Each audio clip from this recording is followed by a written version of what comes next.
Good morning.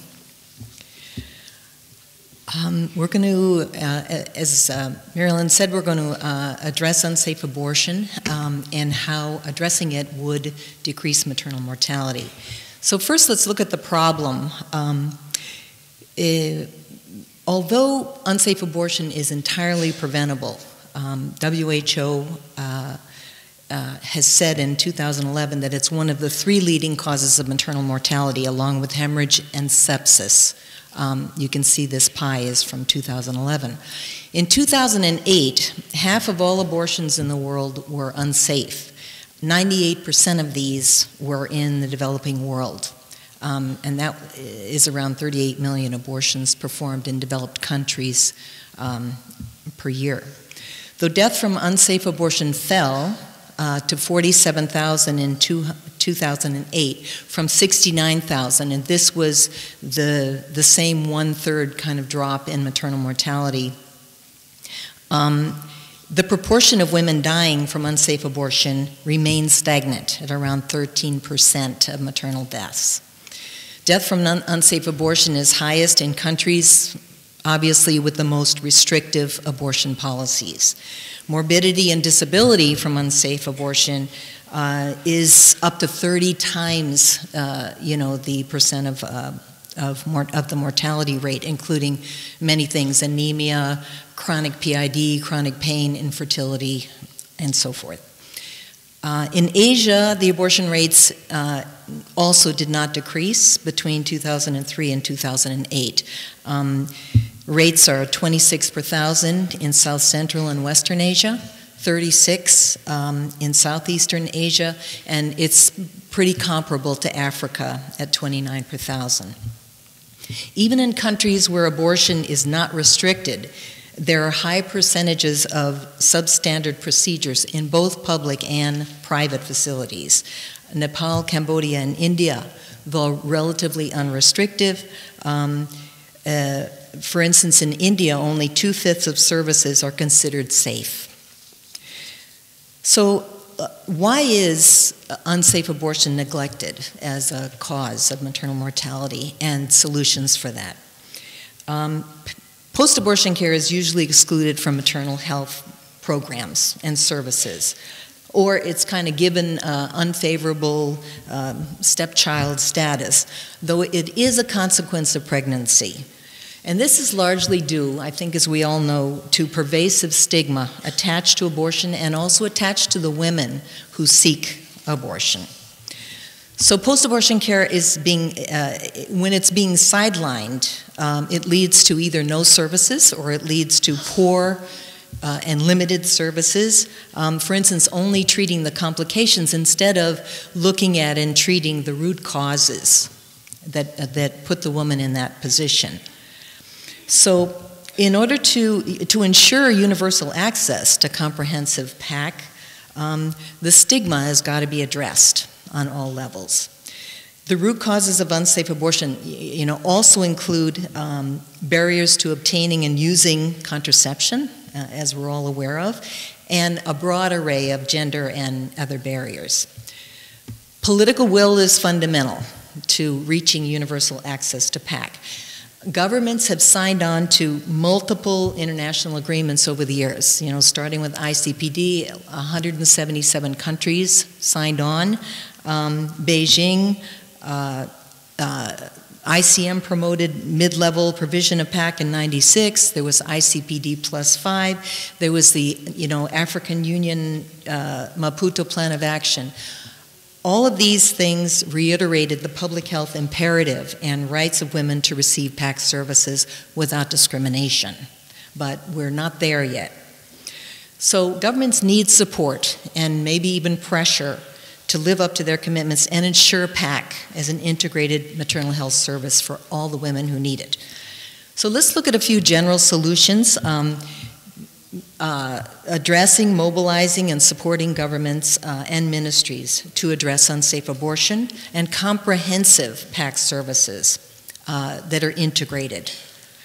Decentralizing and scaling up services on all facility levels as part of one-stop integrated services, one-stop shop. Developing networks of stakeholders with interest in women's health, their legal rights, working with medical and nursing associations and educational institutions, everybody we need to work with to ensure PAC access. And then engaging in national assessments of need, developing standard training and protocols for comprehensive PAC services, and ensuring commodity supply lines, and including in HMIS. Ensuring availability of misoprostol for PAC. And this is, brings services closer to the community, and it makes PAC provision more acceptable for some providers. The next is this is a venture strategy slide showing misoprostol registration. The light green are the only countries where there is a specific registration for post-abortion care. And you can see there isn't any light green yet in Asia. Going on with solutions within PAC programs, we need to recognize and address the gender constraints to women, right? To their desire to limit or space, to desire to exercise reproductive control, and then their ability to effectively exercise reproductive control within their particular environments. So working to address PAC needs of young women and girls is critical, and to include a strong component of attitude change for providers around this dangerous withholding of reproductive health services for young women and unmarried people too, which so often backfires, and results in mortality or morbidity or just many lost opportunities. So what's being done that's effective? There are countries who are addressing PAC seriously and who are scaling up, and two good examples to look up if you're interested are Rwanda and Peru. Advocacy, as countries begin to look to the task of the signed agreements that they signed on to, involving Parliament, stakeholder networks, government ministries, civil society, and then integrating PAC with the maternal health programs and services as an equal component of those services. And strengthening contraception, family planning, healthy timing and spacing of pregnancy, as an essential reproductive health service in and of itself, as well as essential to maternal health, but in this case to reduce unintended pregnancy along with unsafe abortion and the need for PAC services. So one possible avenue for change is the Post-Abortion Care Consortium. Pathfinder is currently the chair of the consortium, and it's in a revolving chair system. It was initially formed in '93 with JPIGO, IPPF, Pathfinder, IPASS, and Engender Health. And this was in recognition of the unsafe abortion toll on women and the need to promote PAC as a public health strategy. And now there's around 40 organizations and many, many individuals that are with some level of involvement, and intra-health and venture strategies are also part of the steering committee. The consortium strives to ensure universal access to PAC. The consortium is committed to assisting anybody, governments, groups, individuals, to develop and implement PAC programs. Specific emphases in this period are ensuring youth-friendly PAC services. As we know, young women with unsafe abortion die at much higher rates than adult women. Ensuring misoprostol for PAC, which brings services much closer to women and increases access. Misoprostol also helps get over the entrenched infection prevention gap and the lack of MVA and other equipment needed. So working within countries with government and civil society to ensure PAC services that address holistically women with incomplete abortion. The 5 essential elements of PAC were redefined and worked over in 2002 by the PAC Consortium. And we endorsed all 5, thinking that each one needs particular attention. So the first one is community engagement and partnership with facilities and providers. To inform people about their right to PAC services, address stigma as a barrier to access in the community, and to link communities with facilities to ensure access and quality. Counseling to engage women in their own care, and to identify other issues that should be addressed. Treatment of incomplete abortion and complications, contraception to prevent this future vulnerability. And then attention to and referral for other reproductive health needs to be addressed that are related to the same vulnerability, like STI, HIV, and gender-based violence. The consortium is forming task forces around these critical issues of misoprostol, youth-friendly, essential supplies,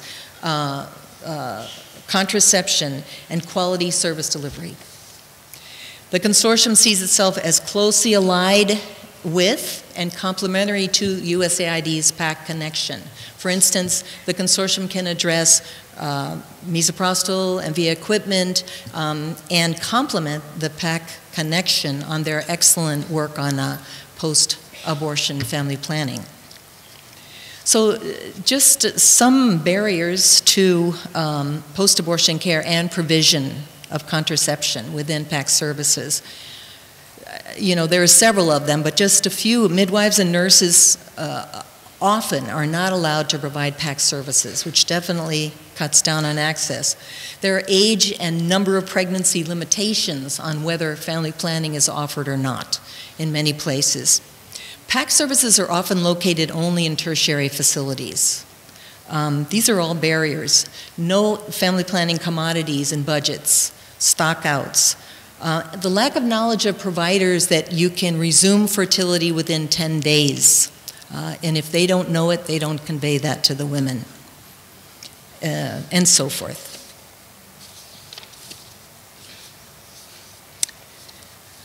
WHO recommendations, if you follow them, you'll be in good shape. Making safe abortion services available and accessible where abortion is restricted. Ensuring that permitted reasons for abortion are supported to the extent of the law by the legislative process and the health systems. Granting access to services for the management of complications from unsafe abortion, and providing post-abortion counseling and provision of contraceptives.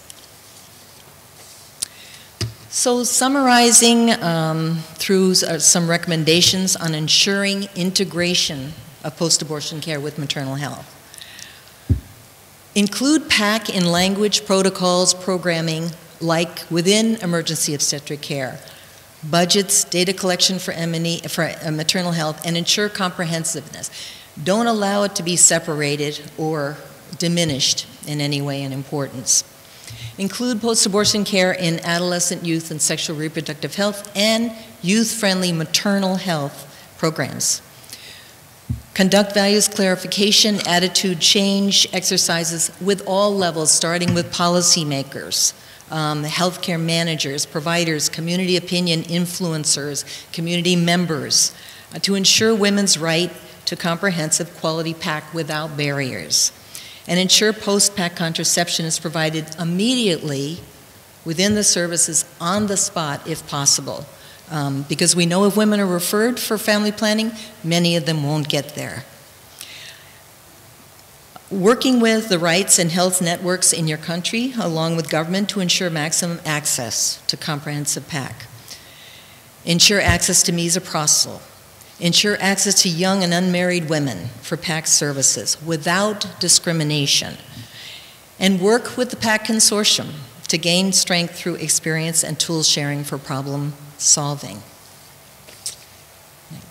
This is a list of resources and references, and I think that the presentations will be distributed, so you'll have access to this. Thank you.